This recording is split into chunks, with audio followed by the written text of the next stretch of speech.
मोदी इस बार अंकर बंकर सब फाड़ देंगे बॉस, क्योंकि वो ऐसा बम बनवा रहे हैं जिसमें बंकर को चीर कर हाफिज सईद और मसूद अजहर तक पहुंचने की काबिलियत होगी। ऐसी खबरें हैं कि भारत अपना बंकर बस्टर बम बना रहा है। यह वही बंकर बस्टर बम है जिसे ईरान पर दागकर अमेरिका ने पूरी दुनिया में अपनी ताकत का डंका पीटा था, जिस बम ने ईरान की अंडरग्राउंड न्यूक्लियर साइट को फोड़ दिया था। अब भारत भी ऐसे बंकर बस्टर बम बनाने में लगा है, लेकिन यह भारत का बंकर बस्टर बम अमेरिका के बंकर बस्टर बम की तुलना में कम नहीं होगा, बल्कि उसे बराबरी की टक्कर देगा। और कई मायनों में तो यह अमेरिका के बंकर बस्टर बम से भी ज्यादा घातक होगा। भारत बंकर बस्टर बम बनाने के लिए अपनी सबसे ताकतवर इंटरकॉन्टिनेंटल बैलिस्टिक मिसाइल अग्नि 5 को मॉडिफाई कर रहा है। अग्नि 5 मिसाइल से ही 7,500 किलोग्राम के विशाल बंकर बस्टर वॉरहेड को दागा जाएगा, यानी इसे दागने के लिए B-2 बॉम्बर जैसे शक्तिशाली जेट की जरूरत नहीं पड़ेगी। कम खर्चे में भारत एक ताकतवर बम बना रहा है। भारत के बंकर बस्टर बम को अग्नि 5 मिसाइल से ही दाग दिया जाएगा। आमतौर पर अग्नि 5 मिसाइल न्यूक्लियर वॉरहेड कैरी करती है, इसकी रेंज 5,000 किलोमीटर होती है, लेकिन भारी भरकम बंकर बस्टर बम को दागने से इसकी रेंज 2,500 किलोमीटर होगी। लेकिन 2,500 में तो हम पाकिस्तान को फोड़ देंगे। इसे अग्नि 5 मिसाइल से दागा जाएगा तो इसकी सटीकता और भी बढ़ जाएगी। यानी जिस बंकर बस्टर बम को गिराने के लिए अमेरिका को एक बड़ा तूफानी प्लेन भेजना पड़ा, 37 घंटे उड़ा, आया गया, इतना किया, तब जाके बंकर बस्टर बम गिरा। भारत इतना नहीं करेगा, कम पैसे में जाके फोड़ देगा बंकर बस्टर। यहां से अग्नि 5 उड़ा, उधर फोड़ा, कोई अंकर बंकर नहीं, फोड़ो सबको। भारत के इस बंकर बस्टर बम से जमीन के 100 मीटर नीचे बने दुश्मन के ठिकाने भी ध्वस्त होंगे। यानी अब हाफिज और मसूद जैसे आतंकी बंकर में भी छिपे तो बच नहीं पाएंगे। बंकर बस्टर बम अमेरिका के पास भी है, चीन के पास भी है, लेकिन भारत जो बंकर बस्टर बम बना रहा है वो कैसे अमेरिका और चीन के बंकर बस्टर बम से अलग है, वो बताता हूं। अगर एक्सप्लोजिव ले जाने की क्षमता देखें तो भारत अग्नि 5 मिसाइल से 7,500 किलोग्राम एक्सप्लोजिव दाग सकता है। अमेरिका का GBU-57 bunker buster bomb 13,600 kilogram explosive से लैस होता है। चीन का DF-15C बंकर बस्टर बम 500 से 750 किलोग्राम एक्सप्लोजिव ही ले जा सकता है। जमीन के कितने अंदर जाकर टारगेट को भेज सकता है, अगर इसकी तुलना देखें तो भारत के बंकर बस्टर बम 80 से 100 मीटर जमीन के अंदर टारगेट को भेज सकते हैं। अमेरिका का बंकर बस्टर बम 60 मीटर तक टारगेट को भेज सकता है और चीन का करीब 20 मीटर। हथियारों के मामले में अगर आप मारक क्षमता देखें तो भारत 2,500 किलोमीटर, पूरा पाकिस्तान इसकी रेंज में आएगा। अमेरिका का बॉम्बर विमान पर निर्भर रहना, जहां मारना है वहां उड़ाकर ले जाना, यह उसकी कमी है। चीन 700 किलोमीटर की रेंज से ज्यादा आगे नहीं बढ़ सकता, यानी रेंज के मामले में भी भारत का बंकर बस्टर बम बहुत आगे है। यानी भारत कम खर्चे में, कम झंझट में ऐसा बम बना रहा है जो अमेरिका और चीन के बंकर बस्टर बम का बाप साबित होगा। इतना ही नहीं, आज ही भारतीय नेवी के बेड़े में ऐसा ताकतवर युद्धपोत भी शामिल हुआ है जो पानी में दुश्मन को पानी पिला देगा। आज भारतीय नौसेना को सबसे आधुनिक स्टील्थ फ्रिगेट INS तमाल मिल गया है। रूस से मिला यह युद्धपोत ब्रह्मोस सुपरसोनिक क्रूज मिसाइल से लैस है, जो समुद्र और जमीन दोनों में सटीक निशाना लगा सकता है। इसके अलावा इसमें भारी टॉर्पीडो, आधुनिक रडार, 100 mm की आधुनिक गन और एंटी सबमरीन रॉकेट भी लगे हुए हैं। यह युद्धपोत नेटवर्क सेंट्रिक वॉरफेयर क्षमता और आधुनिक इलेक्ट्रॉनिक युद्ध प्रणाली से लैस है। इस युद्धपोत में 33% स्वदेशी उपकरणों का भी उपयोग किया गया है। INS तमाल, या कहिए कि बहुत कमाल, यह वेस्टर्न नेवी कमांड में तैनात किया जाएगा, जिससे अरब सागर और पाकिस्तान के कराची बंदरगाह के नजदीक भारत की समुद्री सुरक्षा और मजबूत हो। तमाल नाम देवताओं के राजा इंद्र की युद्ध में इस्तेमाल होने वाली पौराणिक तलवार से प्रेरित। तो यानी पाकिस्तान को एक और मैसेज है कि इस बार नेवी मारेगी और तमाल मारेगा तो इतना मारेगा कि कमाल होगा। भारत लगातार अपनी ताकत को बढ़ाता चला जा रहा है, नई नई डिफेंस डील कर रहा है, सेना की जरूरतों के मुताबिक हथियारों की खरीद को जल्द से जल्द निपटा रहा है। अब खबर है कि मोदी सरकार जल्दी ही 1 लाख करोड़ रुपए से ज्यादा की अलग अलग डिफेंस डील को मंजूरी देने वाली है। इसमें स्वदेशी quick reaction surface to air missile system की 3 नई रेजिमेंट की खरीद को मंजूरी मिल सकती है। इसमें वायुसेना के लिए 3 जासूसी विमान खरीद का भी प्रस्ताव है। इसके अलावा सुखोई 30 MKI को अपग्रेड करने का प्रस्ताव भी है। समुद्र में दुश्मन की पनडुब्बियों और जहाजों को रोकने के लिए खास माइंस की खरीद का भी प्रस्ताव है। यानी अगर आपको लग रहा है कि भारत बहुत मजबूत है, तो मजबूत तो है ही है, लेकिन नरेंद्र मोदी इतनी मजबूती पर रुक नहीं रहे हैं। कह रहे हैं और मजबूत करो, और मजबूत करो। दुनिया में भारत की सेना का डंका तो बजता ही है, भारत के हथियारों का डंका तो बज ही रहा है, भारत की ताकत का डंका बजते रहना चाहिए। नरेंद्र मोदी न सिर्फ भारत के डिफेंस को मजबूत करने में जुटे हैं, बल्कि भारत की इकोनॉमी को भी जबरदस्त बूस्ट देने में लगे हैं। आज भारत में जीएसटी लागू होने के 8 साल पूरे हो गए और जीएसटी कलेक्शन ने नया रिकॉर्ड बना दिया। वित्तीय वर्ष 2025 में जीएसटी से कुल 22,08,000 करोड़ रुपए जमा हुए हैं, जो पिछले वित्तीय वर्ष 2024 के 20,18,000 करोड़ से ऑलमोस्ट 9.5% ज्यादा है। यह पिछले 8 साल में अब तक का सबसे ज्यादा सालाना जीएसटी कलेक्शन है बॉस। यानी भारत के खजाने में पैसा छप्पर फाड़ के आए जा रहा है। भाई लोग कमा रहे हैं तो टैक्स भर रहे हैं, दुनिया सोच रही है कि इकोनॉमी कैसे चलाना है। भारत में देखिए क्या हो रहा है। और सिर्फ जीएसटी कलेक्शन नहीं, बल्कि हर मोर्चे पर भारत की इकोनॉमी लंबी छलांग मार रही है। अभी कल ही आरबीआई की फाइनेंशियल स्टेबिलिटी रिपोर्ट आई है, जिसमें यह कहा गया है कि भारतीय अर्थव्यवस्था मजबूती के साथ आगे बढ़ रही है। भारत की मजबूत अर्थव्यवस्था ग्लोबल ग्रोथ की अहम वजह बनी हुई है। ऐसा इस वजह से हो रहा है क्योंकि भारत ने मजबूत माइक्रो इकोनॉमिक फंडामेंटल्स और सोच समझकर तैयार पॉलिसीज को जमीन पर उतार दिया है। यानी भारत की पॉलिसी की नरेंद्र मोदी ने जो पिछले 10 साल में भारत की इकोनॉमी की नींव मजबूत की है, उसकी दुनिया में तारीफ हो रही है बॉस। हर जगह कहा जा रहा है कि भारत की इकोनॉमी बॉस रोकने वाली नहीं है। आज ही global financial think tank Morgan Stanley ने भी भारतीय अर्थव्यवस्था का लोहा माना है, जिसने अपनी रिपोर्ट में कहा है कि भारत अब भी दुनिया की सबसे तेजी से बढ़ती इकोनॉमी बना हुआ है और आगे भी बना रहेगा। जबकि वैश्विक व्यापार नीति में अनिश्चितता के कारण कई देश अपने विकास के संभावित स्तर से नीचे चले जाएंगे। मॉर्गन स्टैनली की रिपोर्ट में अमेरिका, यूरोप और चीन की विकास दर में भी भारी गिरावट आने की संभावना जताई गई। मतलब दुनिया बाप बाप करेगी और भारत की इकोनॉमी ऐसी होगी कि दुनिया भारत को बाप मानेगी। यह है आज का नया भारत। और बॉस, हथियार मजबूत होना बहुत जरूरी है, लेकिन इकोनॉमी मजबूत नहीं होना तो फिर मामला गड़बड़ाता है। लेकिन नरेंद्र मोदी ने सब सेट कर रखा है। एक तरफ भारत की इकोनॉमी बम बम हो रही है, छप्पर फाड़ पैसा आ रहा है। दूसरी तरफ अमेरिका का हाल देखिए, वहां पर लोग कह रहे हैं कि ट्रंप तो सब बर्बाद कर देंगे।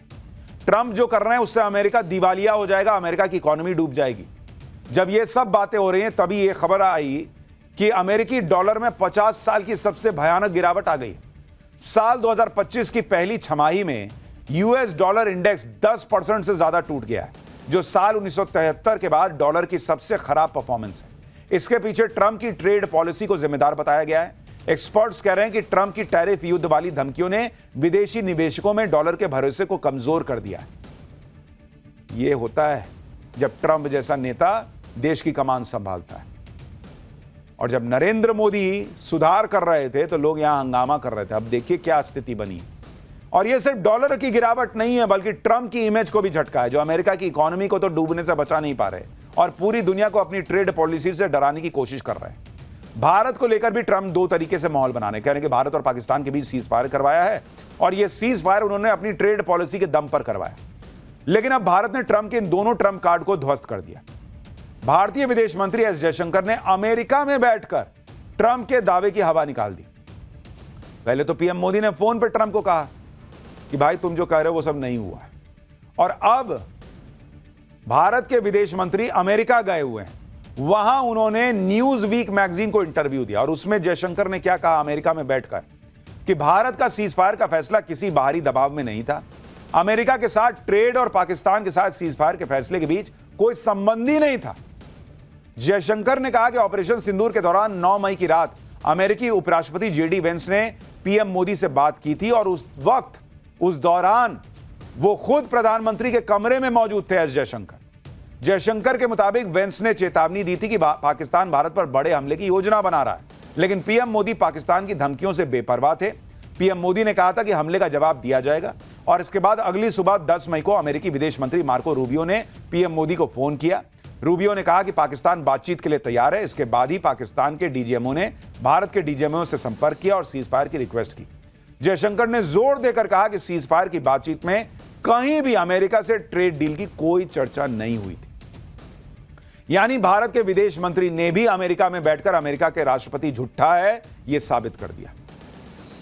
पहले तो भारत के विदेश मंत्री ने अमेरिका में घुसकर ट्रंप को आईना दिखाया और दूसरी तरफ ट्रंप ट्रेड डील के नाम पर भारत को दबाने की कोशिश करने का प्रयास कर रहे थे, अपनी शर्तें थोपने की कोशिश कर रहे थे। उसको लेकर भी भारत ने कह दिया कि एक तरफा शर्तों के साथ डील नहीं होगी बॉस।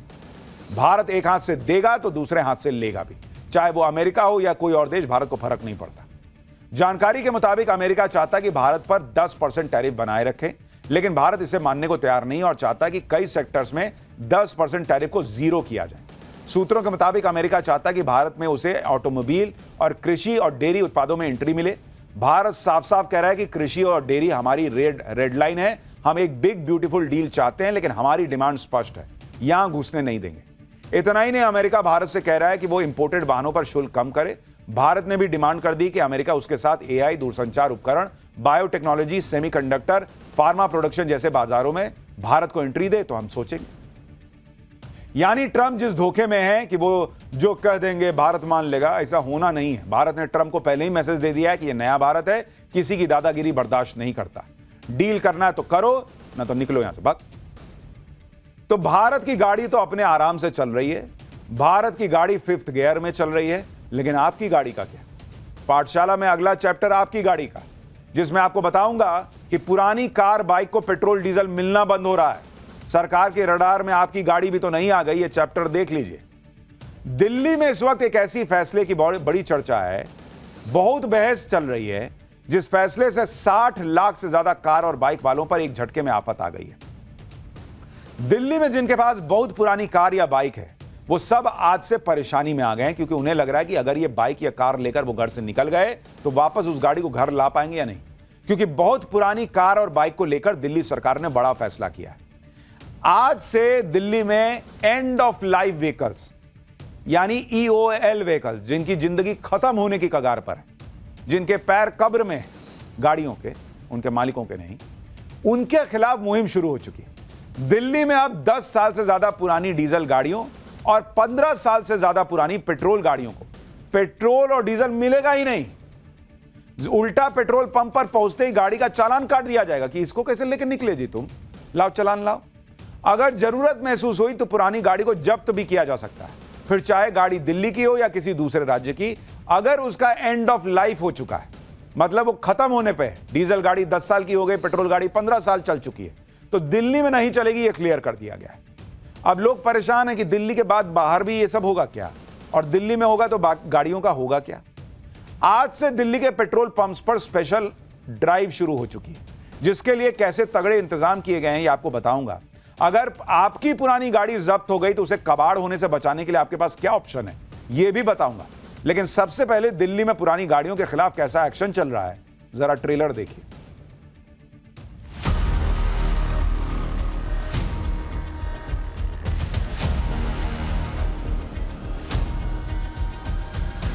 दस साल पुराने वाहनों को तो डीजल या पेट्रोल नहीं मिलेगा और 15 साल पुराने जहाज चलेंगे। बहुत बढ़िया इनिशिएटिव है, पोल्यूशन खत्म हो जाएगा यहाँ से। ये ड्राइव लगातार आगे भी चलती रहेगी।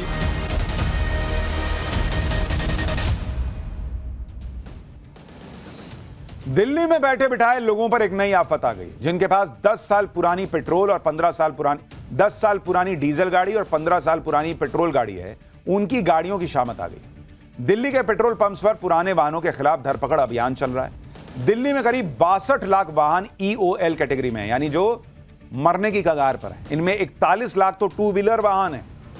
इनके खिलाफ दिल्ली के 350 पेट्रोल पंप्स पर पुलिस, ट्रैफिक पुलिस और नगर निगम की टीमें तैनात कर दी गई हैं, जो 10 से 15 साल पुराने वाहनों पर एक्शन ले रही। देखिए ना भाई, वहां तुरंत चालान कट रहा है, लेके गप गप काट दे रहा है। अब ये पुराने वाहनों की पहचान कैसे की जा रही, इसके बारे में आपको बताता हूं। दिल्ली के सभी पेट्रोल पंप पर अब ANPR यानी ऑटोमेटिक नंबर प्लेट रिकॉग्निशन कैमरे लगा दिए गए। जैसे ही कोई गाड़ी पेट्रोल पंप में एंट्री करेगी, उसका नंबर प्लेट स्कैन होगा। चंद सेकंड में वो बता देगी कि अरे ये तो मरने वाली गाड़ी लग रही है, EOL है, एंड ऑफ लाइफ वाली कैटेगरी की है या नहीं है। अगर वाहन EOL निकला तो उसको पेट्रोल डीजल देने से इनकार कर दिया जाएगा और मौके पर ही गाड़ी का चालान कटेगा या गाड़ी सीधे जब्त कर ली जाएगी। और जब्त करने के बाद वाहन को स्क्रैपिंग यार्ड भेज दिया जाएगा कि खत्म ही करो इसको। अब आप ये रिपोर्ट देखिए कि किस तरह का माहौल है। फिर आपको बताऊंगा कि दिल्ली में पुरानी गाड़ियों के खिलाफ इस मुहिम का मकसद क्या है और देश के बाकी हिस्सों में भी ऐसा होगा क्या। कैमरे सामने की तरफ लगे हैं जहां से जो गाड़ियां हैं वो इंटर करती हैं और ये कैमरे उन गाड़ियों के नंबर प्लेट को देखते हैं, उन गाड़ियों के नंबर प्लेट को स्कैन करते हैं और जो ट्रांसपोर्ट डिपार्टमेंट में जो डेटाबेस है उस डेटाबेस के साथ मैच करते हैं।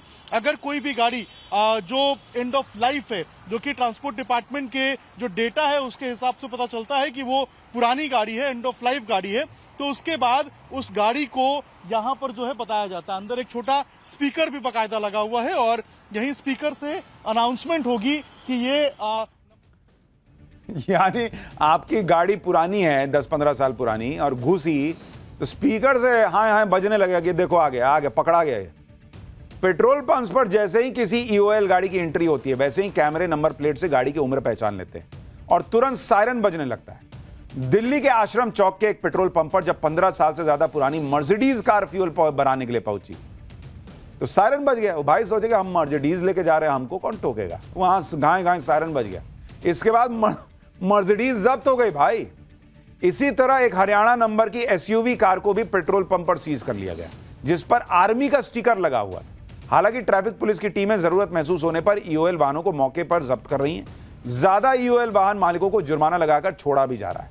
2 व्हीलर के मालिकों के जुर्माने की राशि 5,000 है जबकि 4 व्हीलर के मालिकों पर 10,000 का जुर्माना लग रहा है और चेतावनी दी जा रही है कि अगर जुर्माने के बाद भी गाड़ी दिल्ली में चलती दिख गई तो भाई इस बार नहीं छोड़ूंगा, फिर जब्त हो जाएगा। पुरानी गाड़ियों के खिलाफ इस ड्राइव को लेकर सवाल भी उठ रहे हैं। लोग कह रहे हैं कि जब वो अपनी पुरानी गाड़ी को अच्छे से मेंटेन करके रखते हैं तो फिर दिक्कत क्या है, उनकी गाड़ियों को जब्त क्यों किया जा रहा है। दरअसल यह सुप्रीम कोर्ट और commission for air quality management के आदेश पर हो रहा है। साल 2018 में सुप्रीम कोर्ट ने दिल्ली में 10 साल से पुराने डीजल वाहनों और 15 साल से पुराने पेट्रोल वाहनों पर प्रतिबंध लगा दिया था। सुप्रीम कोर्ट ने, यह आपको बता रहा हूं, तो यह 2018 का फैसला है। नेशनल ग्रीन ट्रिब्यूनल ने साल 2014 में दिल्ली की सार्वजनिक जगहों पर 15 साल से ज्यादा पुराने वाहनों की पार्किंग पर प्रतिबंध लगाया था। लेकिन अब की बार सुप्रीम कोर्ट ने सख्ती दिखाते हुए दिल्ली सरकार को आदेश दिया कि प्रदूषण को रोकने के लिए पुरानी गाड़ियों पर बैन को सख्ती से लागू कीजिए। प्रदूषण नियंत्रण आयोग भी कह चुका है कि ऐसी गाड़ियों को धीरे धीरे हटाना जरूरी है जो दिल्ली में प्रदूषण के लिए जिम्मेदार है। यानी यह सब कुछ सुप्रीम कोर्ट के आदेश पर हो रहा है। इसके बाद दिल्ली सरकार ने यह अभियान चलाया और इसको लेकर दिल्ली की मुख्यमंत्री रेखा गुप्ता क्या कह रही हैं, एक बार सुनिए, फिर आपको बताऊंगा कि पुराने वाहनों को जब्त करके क्या दिल्ली में प्रदूषण की समस्या का समाधान हो जाएगा क्या। हम भी ये सोचते हैं कि ये चीजें किस तरीके से इम्प्लीमेंट हो, सरकार भी उसको देख रही है।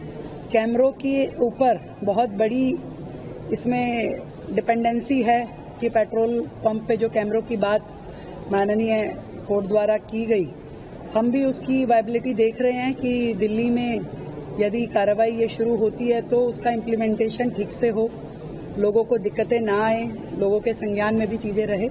अपनी ओर से सरकार पूरा प्रयास कर रही है कि ये चीज़ें आराम से हो पाएं और उसको हम अभी भी काम कर रहे हैं उस सारे विषय पे। लेकिन एक बड़ा सवाल यह है कि क्या 15 साल पुराने वाहनों को तेल न देने, उनको बैन कर देने से क्या दिल्ली को प्रदूषण से निजात मिल जाएगी। साल 2023-24 के इकोनॉमिक सर्वे के मुताबिक दिल्ली में करीब 80 लाख गाड़ियां, इनमें सबसे छोटे प्रदूषित कण यानी PM 2.5 निकलते हैं। दिल्ली के प्रदूषण में 47% PM 2.5 इन्हीं वाहनों से निकलता है। दिल्ली में पुराने वाहनों से हानिकारक गैसों का उत्सर्जन ज्यादा होता है जो पुराने BS2, BS3 और BS4 ईंधन मानकों पर चल रहा है। रिसर्च में पाया गया कि BS4 वाहन नए BS6 वाहनों की तुलना में 5.5 गुना ज्यादा प्रदूषण फैलाते हैं। लेकिन लोग सवाल उठा रहे हैं कि दिल्ली में प्रदूषण के लिए तो और भी चीजें जिम्मेदार हैं, जैसे थर्मल प्लांट, औद्योगिक यूनिट, 24 घंटे जलने वाले कूड़े के पहाड़, ये भी तो प्रदूषण फैला रहे हैं। ऐसे में सिर्फ पुरानी गाड़ियों को बंद कर देने या जब्त कर देने से प्रदूषण कैसे कंट्रोल हो जाएगा। अब सवाल उठता है कि जिनकी पुरानी गाड़ियां जब्त हो गई, क्या वो उन्हें वापस छुड़वा सकते हैं कि नहीं, और जिनके पास पुरानी गाड़ियां हैं क्या वो पूरी तरह बेकार हो जाएंगी। ऐसा नहीं है। आप इन कारों को दूसरे राज्यों में चला सकते हैं या बेच भी सकते हैं। अगर आपकी पुरानी कार जब्त हो गई है तो आप जुर्माना भरकर न सिर्फ उसे छुड़वा सकते हैं बल्कि अपनी पुरानी गाड़ी को उस राज्य में चला भी सकते हैं जहां पुरानी गाड़ियों को लेकर 10 या 15 साल वाला नियम नहीं है। दिल्ली में जो पुरानी गाड़ियां बैन हो गई हैं उन्हें राजस्थान, यूपी, बिहार, महाराष्ट्र समेत कई राज्यों में ट्रांसफर किया जा सकता है, क्योंकि देश के बाकी राज्यों में अभी ऐसा नियम नहीं है। अब वहां आ जाएगा तो कहा नहीं जा सकता, लेकिन फिलहाल यह नियम नहीं है और ना वहां आने वाला है नियम, ऐसा कुछ दिख रहा है। लेकिन यह नियम दिल्ली से लगे राज्यों के उन जिलों में लागू नहीं होते जो एनसीआर रीजन में आते हैं, क्योंकि एनसीआर में भी पुरानी गाड़ियों के लिए वही नियम लागू है जो दिल्ली में। इसलिए जल्दी ही पुरानी गाड़ियों को जब्त करने की मुहिम एनसीआर में भी शुरू होने वाली है। पुराने वाहनों के खिलाफ दिल्ली में चल रहे अभियान को लेकर लोग कंफ्यूज हैं कि क्या उनके पुराने सीएनजी वाहन भी जब्त हो जाएंगे। दिल्ली सरकार ने साफ किया है कि सीएनजी वाहनों पर कोई एक्शन नहीं होगा। 15 साल से ज्यादा पुराने सीएनजी वाहन फिलहाल दिल्ली की सड़कों पर चल सकते हैं। लेकिन भाई, कई लोगों की नींद उड़ी हुई है, सोना ढंग से नहीं हो पा रहा। लेकिन सोना की बात कर रहे हैं तो गोल्ड वाला सोना भी तो सुनिए, वो भी आपको सोने नहीं देगा। अगला चैप्टर सुनिए क्या हो रहा है। सोने के बिजली के स्विच, सोने का बेसिन, सोने का झूमर, और वो भी सरकारी कॉन्ट्रैक्टर का ऐसा स्वर्ण महल कि देखिएगा तो होश उड़ जाएगा। कहां बन गया ताजमहल जैसा घर, देखिएगा और खर्चा सुनिएगा, बाप रे बाप, हिल जाइएगा। अब उसका चैप्टर ना देखिए। सबका सपना होता है कि एक छोटा सा प्यारा सा अपना घर बना ले। कुछ लोग ऐसे भी होते हैं जिनके सपनों का घर जो है वो बनता है तो दुनिया देखती रह जाती है। ऐसे ही कुछ घरों के बारे में आज आपको बताने जा रहा हूं। उन घरों की तस्वीर दिखाऊंगा तो आप हैरान रह जाएंगे। भारत में ऐसे ऐसे घर लोगों ने बनाए हैं कि उससे नजर ही नहीं हटती। किसी ने अपने सपनों के घर में सोने की सजावट की है, किसी ने हूबहू ताजमहल जैसा घर ही बना दिया, जिसे देखकर लोग कंफ्यूज हो जाएंगे असली ताजमहल है क्या। ये देखिए, ताजमहल जैसा घर, इसके बारे में अभी बताऊंगा। एक आदमी ने अपने घर को इस तरह से बनाया है कि वो घर वायरल हो गया। घर के अंदर असली सोने से सजावट की गई है। ये देखिए, घर की सजावट में इतना सोना लगा दिया गया कि 2-4 फ्लैट तो घर में लगे हुए सोने से खरीदे जा सकते हैं। ये देखिए, आदमी ढंग से सो ना पाए कि सफाई करते करते कोई ले न ले।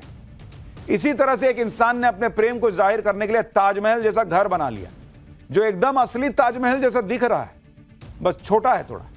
ये दोनों घर आलीशान तो हैं ही, इनके मालिकों की जिंदगी भी बेहद आलीशान है, शानदार है और सवालों से घिर रही है। अब लोग पूछ रहे हैं इतना पैसा कहां से आया।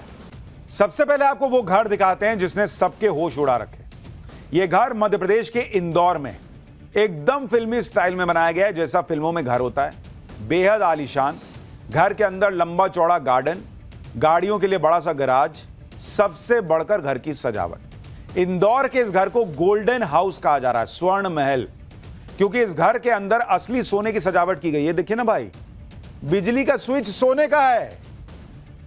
वो वहां आपको छू के करंट नहीं लगेगा, देख के करंट लग जाएगा कि बाप रे बाप, सोने का बिजली का स्विच लगाए हुए। घर के मालिक ने अपने सपनों से सुंदर इस घर को बनाने में पानी की तरह पैसा खर्चा कर दिया। घर की डिटेलिंग के बारे में आपको बताऊंगा तो आपका मुंह खुला का खुला रह जाएगा। पूरे घर में असली सोने से सजावट की गई। घर के झूमर सोने के, फर्नीचर पर भी सोने का काम, झूमर सोने का, घर में लगे पावर स्विच सोने के, लाइट पंखा चलाने के लिए सोने के स्विच हैं। घर की छत पर सोने का काम किया गया है। यह घर किसका है और घर को लेकर क्या क्या कहा जा रहा है वो आगे बताऊंगा। पहले इस गोल्डन हाउस की कुछ और तस्वीरें आपको दिखाता हूं। यह घर के अंदर का मेन एरिया है जहां घुमावदार सीढ़ियां बनी हुई हैं, जरा वो दिखाइए। घर के मालिक को फिल्मी घर बहुत पसंद है, इसलिए उसी तरह से घर को बनाया गया है। ये देखिए, आलीशान घर बनाया गया है। घर में जगह जगह सोने की मूर्तियों से सजावट की गई है, मूर्ति सोने की है। अब आपको बताता हूं कि इंदौर का ये सोने का महल है किसका। इंदौर का ये गोल्डन हाउस अनूप अग्रवाल का है। अनूप अग्रवाल ठेकेदार हैं। हाईवे इंफ्रास्ट्रक्चर प्राइवेट लिमिटेड नाम की कंपनी है इनकी। सरकारी कॉन्ट्रैक्ट लेकर काम करते हैं और अब तक कई प्रोजेक्ट बना चुके हैं। फिल्मों जैसा घर बनाने की इनकी इच्छा थी, इन्होंने पैसा झोंक दिया। अब लोग कह रहे हैं कि सरकारी कॉन्ट्रैक्टर के पास इतना पैसा, इतना सब कुछ। अनूप अग्रवाल को सरकारी ठेकों से काफी मुनाफा हुआ कहा जाता है और उनके घर में दिख भी रहा। अनूप अग्रवाल ने अपनी जिंदगी के बारे में क्या कुछ बताया, एक बार सुनिए, फिर दिखाता हूं इनका कार कलेक्शन जो और भी शानदार है। अनूप अग्रवाल के आलीशान घर में एक से बढ़कर एक शानदार कार्स भी। अनूप अग्रवाल के पास 1936 की विंटेज मर्सिडीज है। इसके अलावा BMW, ऑडी, वॉल्वो जैसी महंगी गाड़ियां हैं। अनूप अग्रवाल का कहना है कि कोई भी नई कार लॉन्च होती है तो उसको खरीद ही लेते हैं। ठेकेदार साहब के इस घर में कई बेडरूम हैं, जिसके बारे में वो बड़े गर्व से बताते हैं। इस गोल्डन हाउस में कुल 10 बेडरूम हैं जो बेहद शानदार हैं और ठेकेदार साहब खुद जिस बेडरूम में रहते हैं वो तो अद्भुत है। बेडरूम के अंदर की सजावट तो खूबसूरत है ही, सबसे खास बेडरूम की बालकनी है जो एक लंबे से गलियारे के रूप में, और इस बालकनी से पूरा घर दिखाई देता है। घर के एंट्री पॉइंट पर ही गौशाला भी बनी हुई है जो इस बालकनी से दिखाई देती है। यानी गौशाला से लेकर लग्जरी और सोने की सजावट तक इस घर में सब कुछ हैरान कर देने वाला है। सोशल मीडिया पर इंदौर के ठेकेदार अनूप अग्रवाल के घर की बड़ी चर्चा हो रही है। लोग इतना आलीशान और सोने की सजावट वाला घर देखकर हैरान। लोग सोशल मीडिया पर कैसे कैसे कमेंट कर रहे हैं वो भी सुनिए। एक शख्स ने कमेंट किया कि जब स्विच बदलना होगा तो बिजली वाला आएगा या ज्वेलर को बुलाना पड़ेगा। एक यूजर ने लिखा कि सर आपके घर में साफ सफाई की नौकरी मिलेगी क्या। एक ने लिखा कि अमीर भी हैं और संस्कारी भी हैं। किसी ने लिखा कि अरे भाई ईडी को ये घर अभी तक नहीं दिखा क्या। यानी अलग अलग तरह की बातें इस घर को लेकर की जा रही हैं। लेकिन ये इकलौता घर नहीं है जिसकी चर्चा हो रही है। अपने सपनों का घर बनवाने की बात हो और इसे बनवाने का पैसा जेब में हो तो फिर ऐसे ऐसे गजब के लोग पड़े हैं जो फिर पैसा नहीं देखते। जैसे मध्य प्रदेश में ही एक आदमी ने अपनी पत्नी के लिए ताजमहल जैसा घर ही बना दिया जो दिखने में एकदम असली ताजमहल जैसा दिख रहा है। इस घर की चर्चा भारत ही नहीं बल्कि विदेश में भी हो रही है। देख ताजमहल और इसको दोनों को एक साथ देखिए। अब दोनों में बाहर से शायद ही कोई अंतर दिखाई दे। दोनों हूबहू एक जैसे दिखाई दे रहे हैं। ताजमहल की तरह इस घर में 4 मीनारें हैं। ताजमहल की तरह छत पर एक बड़ा सा गुंबद है। ताजमहल के जो डायमेंशंस हैं वही डायमेंशन इस घर में भी रखे गए हैं। ये देख रहे हैं, ये आपको देख के लग रहा है ताजमहल। अरे भैया उसका घर है उस आदमी का मध्य प्रदेश में। ये घर बाहर से जितना सुंदर है अंदर से और खूबसूरत। अगर इसके मालिक इसका टिकट लगा दें तो देखने के लिए लाइन लग जाए। घर के अंदर सफेद पत्थरों से नक्काशी की गई है। सीढ़ियों पर ऐसी कलाकारी की गई है कि आप हैरान रह जाएंगे। अब इस घर के मालिक के बारे में भी आपको बताता हूं। इस घर को आनंद प्रकाश चौकसे ने अपनी पत्नी के लिए बनवाया है। इस आलीशान घर में वो अपनी पत्नी मंजूषा और बच्चों के साथ रहते हैं। ताजमहल जैसा घर बनाने में 3 साल का समय लगा। इस घर के अंदर 4 बेडरूम, हॉल और किचन है। नक्काशी का काम आगरा के कारीगरों ने किया। सूरत और कोलकाता से भी कारीगर बुलाए गए। घर को बनाने में करीब 20 करोड़ रुपए खर्च हुए। घर को एनवायरमेंट फ्रेंडली बनाया गया है। सर्दी गर्मी बारिश में घर के अंदर एक जैसा तापमान बना रहता है। आनंद प्रकाश चौक से आनंद एजुकेशनल टेक्निकल वोकेशनल सोसाइटी के फाउंडर हैं। वो कई स्कूल चलाते हैं। ऑल इज वेल नाम से मल्टी स्पेशलिटी अस्पताल के फाउंडर भी हैं। लेकिन उनकी चर्चा ताजमहल जैसे घर की वजह से ज्यादा हो रही है। घर के बारे में बड़े गर्व से वो बताते भी हैं। यानी ये घर और ताजमहल दोनों एक जैसे दिख रहे हैं। लेकिन जिन्होंने ये घर बनवाया है उनमें और उस ताजमहल को बनवाने वाले में फर्क है। इन्होंने अपनी पत्नी जीती जीत पत्नी के लिए जो है वो घर बनवा दिया। उसके जैसा बाद में नहीं बनवाया। और ना ही इनके बेटे ने इनको कैद में रखा है जैसे उसको रखा गया था। मुगल नहीं है ना, संस्कारी हैं थोड़े। पाठशाला में अब अगली क्लास। भारत, पाकिस्तान, चीन, 3 देश लेकिन दर्द एक। बाढ़ बारिश के कहर की गजब तस्वीरें आ गई हैं। अब उसका चैप्टर खोलने जा रहा हूं कि भारत, पाकिस्तान, चीन में बाढ़ कैसे तबाही मचा रहा है। जून के आखिर में मॉनसून ने दक्षिण एशिया में तबाही का जो ट्रेलर दिखाया उसने भारत, चीन और पाकिस्तान के कई इलाकों में कोहराम मचा दिया। और अब तो मॉनसून ने ऐसी रफ्तार पकड़ ली है कि आसमान से आफत ऐसी बरस रही कि लोग त्राहिमाम कर रहे हैं। भारत के पहाड़ी राज्यों में बादल फटने और लैंडस्लाइड ने तबाही मचाई है तो पहाड़ों में हो रही बादल फाड़ बारिश से मैदानों में नदियां रौद्र रूप दिखा रही हैं। पाकिस्तान में भी कई इलाके पहले ही लगातार हो रही बारिश की वजह से बाढ़ से बेहाल हैं। उस पर भारत ने जम्मू कश्मीर में पाकिस्तान जाने वाली नदियों पर बने डैम के गेट खोल दिए जिसने कुछ दिन पहले तक बूंद बूंद के लिए तरस रहे पाकिस्तान को पर डूबने का खतरा बढ़ा दिया है। उधर चीन में तो बाढ़ और बारिश ने पिछले 50 साल का रिकॉर्ड तोड़ दिया है। चीन के कई शहरों पर बाढ़ की मार पड़ी है। शहर के शहर पानी में डूब गए हैं। कई मॉल, शॉपिंग कॉम्प्लेक्स में पानी भर गया है। एक तरफ दक्षिण एशिया में मानसून की बारिश लोगों पर मुसीबत बनकर टूट रही है तो दूसरी तरफ दक्षिण यूरोप के कई देश भीषण गर्मी की लहर से झुलस रहे हैं। आज पाठशाला में Bharat to Pakistan to China monsoon के कहर की डराने वाली एक तस्वीर दिखाऊंगा। यूरोप में भीषण हीटवेव के बीच पुर्तगाल में हैरान करने वाले घूमते बादल की तस्वीर दिखाऊंगा। लेकिन जो हो रहा है उसकी एक झलक देखिए।